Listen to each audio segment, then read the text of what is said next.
Komi Can't Communicate really has not missed yet. We are now completed with episode number 5, and not one episode has missed of Komi Can't Communicate. I honestly think that within every single anime this season, Komi Can't Communicate is the funniest anime of this season. Like every single episode, I have like legit laughs, legit belly laughs, and I have some sincerity behind my laughter. And that's what it really means to be like comedic genius. And really, it's doing all of this comedy as it's conveying like a very real thing with a person with social anxiety and the inability to kind of like communicate and speak and get her thoughts out of like her mouth on what she wants to say. And also, it has this relationship that has been building and breathing in with her with Tadano and his ability to read a room and understand kind of feelings conveyed through emotions, and he's able to fully understand her, and we're able to see kind of their relationship bloom and blossom and grow.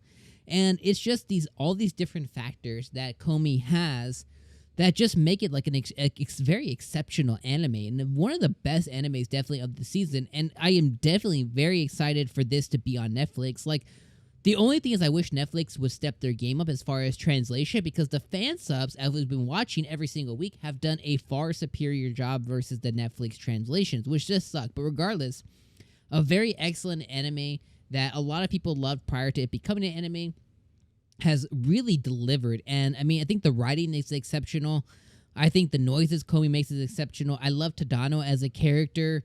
I love the relationship that they have, and I love the character growth and different characters that surround Komi, because they are exactly that. They're all characters. They all have this unique trait, unique personality that they bring to the table.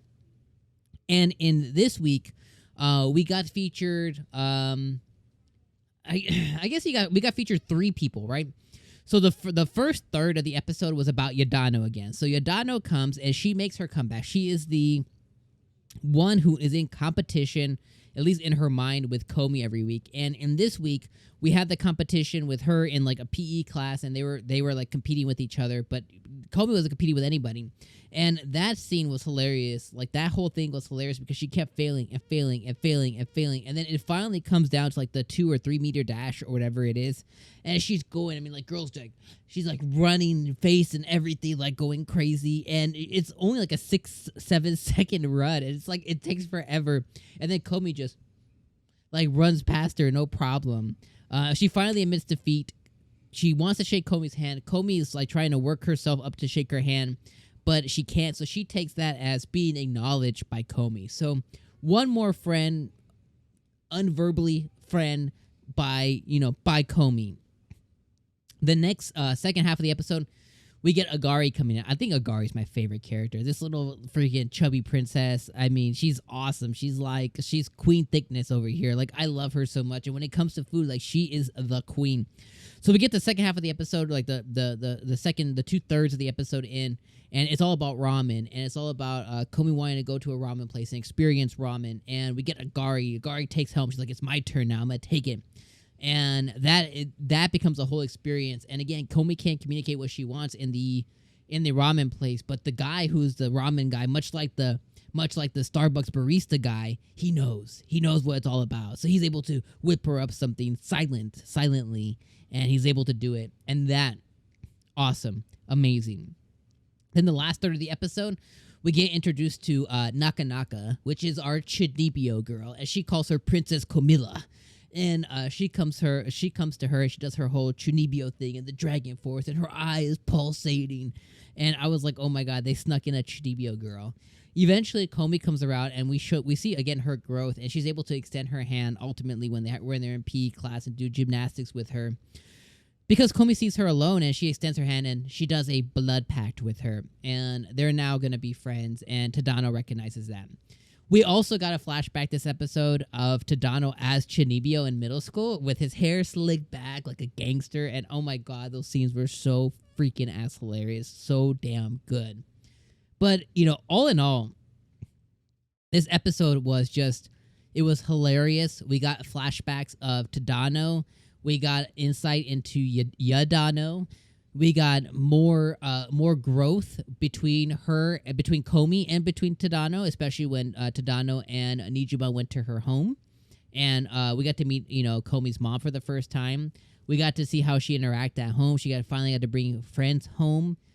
We got to see that very, very, very gorgeous scene at the end with the umbrella and her sharing the umbrella and her looking out for Tadano, wanting to wait for him, which I think is really cute that their relationship is growing so much, and the little nuances that it has with her kind of realizing like how he's getting wet. She's very observant, and I love being able to see all that grow. And then ultimately, we get to see her basically gain 2 more friends, right? So that means she'd be like at 94 friends that she needs now. And just as every character gets introduced into here, they're unique, they're eccentric, and they are characters, and it's just very, very awesome to see. And I love this anime so much. It is comedic genius. It is awesome in the different things it's trying to convey. It has a person who is genderless essentially. It has a person who is struggling with social anxiety. It has multiple people that suffer with social anxiety, social disorders. Like it handles all these heavy themes in a very light way, and it does them all, I think, very, very well. And these are just my personal opinions, but I think it handles them all very well, and it's such a joy and pleasure to watch every week. Appreciate you guys being here for another anime review. Let me know what you guys think about episode number 5 down below. If you guys missed our reaction, go check that video out popping up on screen right now. I appreciate if you guys go check that out, and we'll see you guys next week for another episode of Komi Can Communicate. Peace out, my friends.